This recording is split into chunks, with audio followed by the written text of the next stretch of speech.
I feel that you are a seasoned founder who has gone through stages of investment, has dealt with investors, gets proposals for investments. So, based on your experience, how early or late should somebody seek investment?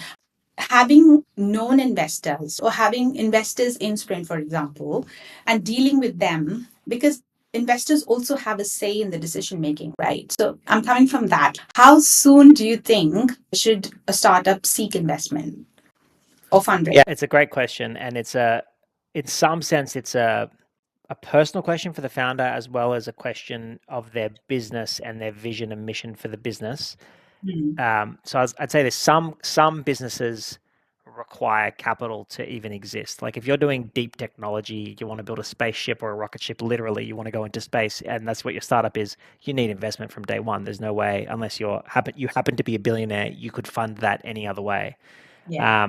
On the other hand, if you're building like a tool or a software company, it might be that you could do it with funding or you could do it yourself, and you might go faster with funding, but you might also be able to go slower and kind of do it yourself. And then there's everything in between those two scenarios I just described.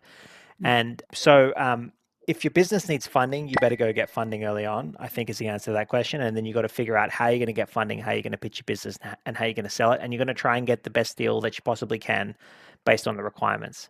If you're in the situation where you could either do it without funding or with funding faster, again, I think this is where there is a personal aspect to it. Some people want to go hard, go quick, and build a business that they exit quite quickly, and funding can help accelerate the timeline of a business. Some people's business models are risky if they don't move first. If you think about something like Uber, it was a winner takes all market, and Uber knew that in the markets that it was in, there was not really going to be the case that there'd be 4 or 5 different ride sharing services. So they needed to go very, very quick, and so they need to raise capital.